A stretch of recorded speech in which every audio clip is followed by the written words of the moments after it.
দেখুন, এটা তো সুস্পষ্ট ভাবে বোঝাই যাচ্ছে যে ঘটনাটা আইন শৃঙ্খলা পরিস্থিতির অবনতি সহ একের পর এক ঘটনাগুলো যখন ঘটে তখন তো আসলে নারী হিসেবে নিরাপদ কতটা আমি সেটা তো আসলে প্রশ্ন করার ব্যাপারই না, সেটা তাহলে সুস্পষ্ট ভাবে বোঝাই যায়।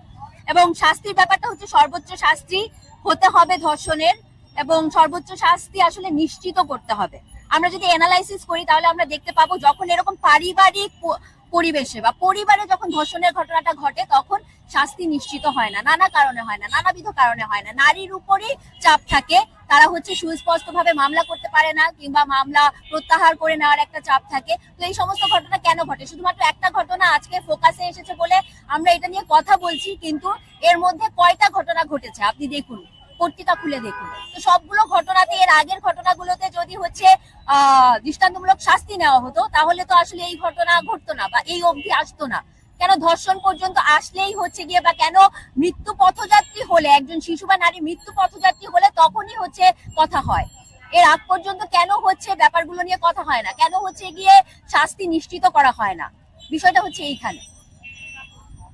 এইটা তো আসলে একটা 8 বছরের একটা শিশু, তাকে যখন ধর্ষণ করা হয় তখনই তার শারীরিক অবস্থা কেমন হবে সেটা তো উপলব্ধি করার মতন ব্যাপার। মানে এটা তো আসলে মেনেই নেওয়া যায় না কোনোভাবে।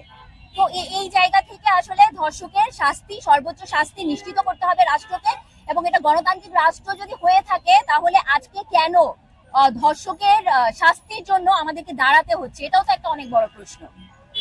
কেন হচ্ছে গিয়ে সাথে সাথে এই শাস্তিগুলো নিশ্চিত করা হয় না? কেন হচ্ছে গিয়ে বারবার প্রতিবাদ করতে হয়? কেন হচ্ছে বারবার দাঁড়াতে হয় শাস্তি নিশ্চিত করার জন্য?